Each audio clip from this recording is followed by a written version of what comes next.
بندگی بجا لاتے رہیں اور مال بھی نیک ہو، تو حضور نبی اکرم صلی اللہ علیہ وسلم فرمایا کہ اس سے بڑی نعمت کوئی نہیں، اس سے بڑا اللہ کا کرم کوئی نہیں، اس سے بڑی سلامتی کوئی نہیں، اس سے بڑی خیر کوئی نہیں کہ بندہ بھی صالح ہو اور مال بھی نیک ہو۔ اور وہ اس کا طریق پاکتر فیملی تکافل نے آج پیدا کر دیا ہے، جس کی صورت ماہانہ بچت پلان ہے۔ حضرت محترم،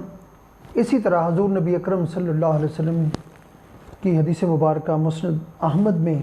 مروی ہے کہ آپ نے فرمایا کہ یاتی علی الناس زمان، لوگوں پر ایک ایسا زمانہ آئے گا لا ينفع فیہ الا الدراہم والدینار، کہ دراہم و دینار، پیسے کے سوا کوئی چیز فائدہ نہیں دے گی۔ اور فرمایا ھذا وقد قیل الدراہم للجراحات مراحم، کہ فرمایا کہ جو یہ دراہم ہے، جو پیسہ ہے، یہ لوگوں کی زخموں کے مرہم بن جائے گا، کہ لوگوں کے زخموں کا مرہم ہوگا۔ حضرت محترم، اگر آج کے دور میں حلال پیسہ، ایک حلال ذریعہ معاش اگر مل جائے، تو پھر جو معاش کی جو پریشانیاں ہیں اور جو معاش کے جو معاملات ہیں، جو روزگار کی پریشانیاں ہیں، اس سے بندہ آزاد ہو کر اللہ کے حضور سربہ سجود ہو جائے، تو پھر اس سے بڑا فائدہ کوئی نہیں۔ اور اس کی صورت آج کے دور میں پاکتر فیملی تکافل نے ماہانہ بچت پلان کی صورت میں عطا کر دی ہے، اور جس کے لیے حضور نبی اکرم صلی اللہ علیہ وسلم فرمایا کہ لوگوں پر ایک ایسا زمانہ آئے گا کہ جہاں پر دراہم اور دینار کے سوا کوئی چیز فائدہ نہیں دے گی۔ وہ دراہم و دینار، درہم و دینار کے جو حلال ہوں گے، باقی کوئی چیز انہیں فائدہ نہیں دے گی۔ اور جب حلال رزق، حلال مال، حلال جو معاش اگر نصیب ہو جائے، تو پھر اس سے بڑی مرہم کی پٹی کوئی نہیں، مرہموں کا جو سکون ہے کوئی نہیں، تکالیف کا جو مرہم ہے اور کوئی چیز نہیں، اگر حلال مال نصیب ہو جائے۔ آج شکر الحمدللہ پاکتر فیملی تکافل نے وہ صورت پیدا کر دی ہے جس کے اندر ہم حلال مال ایک حلال انویسٹمنٹ کے ذریعے اور حلال طریقہ سے حاصل کر سکتے ہیں، جو ہمارے تمام معاشی، معاشرتی، سماجی، اخلاقی اور دینی جو زخم ہیں ان کی پٹی بن سکتا ہے۔ اور اس کی بہترین صورت ماہانہ بچت پلان، پاکتر فیملی تکافل کا ماہانہ بچت پلان ہے۔ دوستو، اسی طرح اگر ہم دیکھیں حضور نبی اکرم صلی اللہ علیہ وسلم کی بے شمار حدیث مبارکہ میں ہمیں یہ رہنمائی ملتی ہے۔ حضرت محترم، اسی طرح حضور نبی اکرم صلی اللہ علیہ وسلم کی رہنمائی ہمیں یہاں تک نصیب ہوتی ہے کہ ابن جریر رضی اللہ تعالیٰ عنہ سے مروی ہے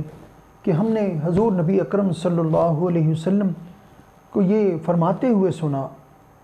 کہ لما رعانی رسول اللہ صلی اللہ علیہ وسلم لا امسک شیئا انما انا انفقہ، کہ کوئی چیز جمع نہ کیا کرو، مال کو جمع نہ کیا کرو۔ جو تصور آج معاشرے کے اندر موجود ہے کہ مال جمع کرنا، دین نے اس کو رغبت نہیں دی، اس کے لیے رہنمائی نہیں دی۔ حضور نبی اکرم صلی اللہ علیہ وسلم کی سیم وہی الفاظ مبارکہ ہمیں اس حدیث مبارکہ میں نظر آتے ہیں، جس میں فرمایا کہ کوئی مال جمع نہ کیا کرو، میں خود خرچ کرنے والا ہوں۔ حضرت محترم، اب یہ ایک جزء ہے جو ہمارے معاشرے میں عام ہے، جو کنسپٹ ہے، اگر ہم اس حدیث مبارکہ کو مکمل پڑھیں گے تو یہ تصور پورا ہو جائے گا۔ حضور نبی اکرم صلی اللہ علیہ وسلم فرمایا اے جریر لا علیک ان تمسک مالک، اے جریر اب مال جمع کرنے میں کوئی حرج نہیں، اس میں کوئی قید نہیں، اس میں کوئی پابندی نہیں کہ تم مال جمع کرو۔ اور پھر فَإِنَّ لِهَذِهِ الْأَمْرِ مُدَّةٌ،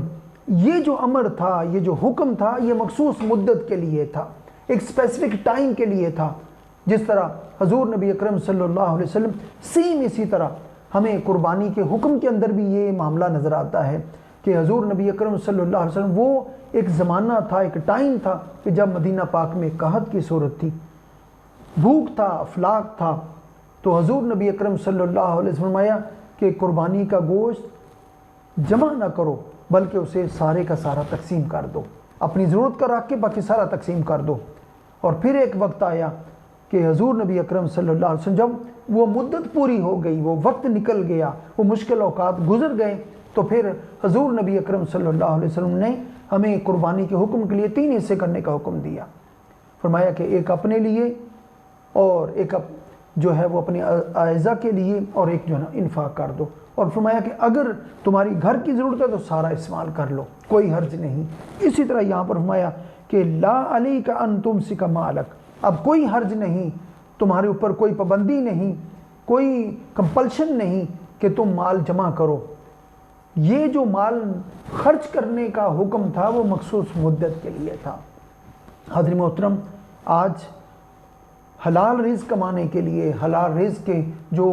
ایک ذریعہ پیدا کرنے کے لیے پاک قطر فیملی تکافل نے ماہانہ بچت کی صورت میں ایک ایسا نظام عطا کر دیا ہے کہ جس کے اندر آپ ایک حلال مال جمع کر کے اس سے اپنے زندگی کے معاملات کو چلا سکتے ہیں، اپنے کچن کو چلا سکتے ہیں، اپنے بچوں کی جو شادیاں ہیں ان کے معاملات کو، آنے والے جو معاملات ہیں ان کے لیے اپنی پلاننگ کر سکتے ہیں۔ کیوں کہ لا تمسکوا مالک، حضور نبی اکرم صلی اللہ علیہ وسلم کا یہ حکم ہمارے پاس آ گیا کہ اب مال جمع کرنا اور اس سے حلال منافع لینا، اس کے اوپر کوئی حرج نہیں۔ اب وہ جو منع کیا گیا تھا مال کو جمع کرنے کا وہ مخصوص مدت کے لیے تھا، اس لیے حضور نبی اکرم صلی اللہ علیہ وسلم کی جو احکامات ہیں، فرامین ہیں، اگر ان کو احادیث مبارکہ اور قرآن پاک کا مکمل تمام جزیات کے ساتھ مطالعہ کیا جائے تو ہمیں یہ رہنمائی عطا ہوتی ہے کہ جس کے اندر جہاں جس چیز کی ضرورت ہے اسی والے سے آقا صلی اللہ علیہ وسلم کی احادیث مبارکہ ہمیں رہنمائی عطا کرتی ہیں۔ کیوں کہ آقا دو جہاں صلی اللہ علیہ وسلم خاتم النبیین ہیں اور وہ دین مکمل کرنے والے ہیں۔ یہ ہو نہیں سکتا کہ کسی بھی دور میں حضور نبی اکرم صلی اللہ علیہ وسلم کی احادیث مبارکہ اور دین ہمیں رہنمائی عطا نہ کرے۔ حاضرین محترم، حضور نبی اکرم صلی اللہ علیہ وسلم کہ ان فرامین مبارکہ ہمیں شرح صدر عطا کرتے ہیں، رہنمائی عطا کرتے ہیں مال جمع کرنے اور حلال مال کو استعمال کرنے اور اس کا انفاق اپنے عزیز و قارب کے لیے، اپنے بچوں کے لیے جمع کرنے کے ساتھ خرچ کرنے کے حوالے سے۔ آئیے حدیث مبارکہ کے اس مطالعہ کو سلسلہ کو جاری رکھتے ہوئے اگلی حدیث مبارکہ کو دیکھتے ہیں۔ حاضر محترم، حضور نبی اکرم صلی اللہ علیہ وسلم کی حدیث مبارکہ حضرت ابو ہریرہ رضی اللہ تعالیٰ عنہ سے مروی ہے کہ حضور نبی اکرم صلی اللہ علیہ وسلم نے فرمایا الدنانیر والدراہم خواتیم اللہ فی ارضہ من جاء بخاتم مولاہ قضیت حاجتہ۔ حضور نبی اکرم صلی اللہ علیہ وسلم فرمایا کہ جو دینار ہیں اور دراہم ہیں وہ زمین پر اللہ کی مہریں ہیں، اللہ کی مہریں ہیں، اور جس کے پاس یہ اللہ کی مہر ہوتی ہے اللہ تعالیٰ اس کی حاجت کو پورا کر دیتا ہے۔ حاضرین محترم، یہ ہے حلال مال کے کمانے کی اہمیت جو اللہ اور اللہ کے رسول نے ہمیں عطا فرمائی کہ جو مال و دولت ہے، حلال مال و دولت ہے، وہ اللہ کا زمین پر مہر ہے کہ جس کے پاس وہ مہر ہوتی ہے اس کی حاجتوں کو پورا کر دیا جاتا ہے۔ وہ اپنی حاجتوں کے لیے دوسروں کا محتاج نہیں ہوتا، دوسروں کا دست نگر نہیں ہوتا، دوسروں کی طرف نہیں دیکھتا۔ اس لیے آج جو مال کا جمع کرنا اللہ اور اللہ کے رسول کی طرف سے مہر ہے، اور وہ مہر جو اپنی حاجتوں کو پورا کرنے والی ہے۔ حاضرین محترم، حضور نبی اکرم صلی اللہ علیہ وسلم کی اس حدیث مبارکہ نے ہمیں رہنمائی عطا کر دی کہ آج کے دور میں اگر ہم ماہانہ بچت پلان کی صورت میں پاک قطر فیملی تکافل کی سہولت کو لیتے ہیں تو یہ جائز بھی ہے، حلال بھی ہے، اور یہ مہر ہو جائے گی ہمارے پاس کہ جب ہمیں ضرورت ہوگی اس مہر کو لگائیں گے اور اپنی ضرورت کو پورا کر لیں گے۔ اور ان اللہ کی مہروں کو مینج کرنا یہ اللہ اور اللہ کے رسول کا حکم ہے۔ حاضرین محترم، اس لیے کسی ایمبیگوٹی کے، کسی کنفیوژن کے، کسی جو تردد کے، کسی پریشانی کے بغیر اگر حلال مال کا کوئی بھی سبب ہمیں ملتا ہے جس کے ذریعے حلال مال اور ذریعہ معاش نصیب ہو سکتا ہے، معاشی آزادی نصیب ہو سکتی ہے، اور اس معاشی آزادی کے ذریعے ہم اللہ اور اللہ کے رسول کے احکامات کے لیے اپنا وقت دے سکتے ہیں، اپنی توانائیاں دے سکتے ہیں، تو پھر ان مہروں کو لینے کا اللہ اور اللہ کے رسول نے ہمیں حکم دیا ہے، ترغیب دی ہے، شوق دیا ہے۔ اس لیے اگر ہمیں جہاں سے بھی حلال مال کے لیے کوئی ایسی صورت ملے، اس کے لیے ہمیں اپنا قدم بڑھانا چاہیے، اس کے لیے کوشش کرنی چاہیے۔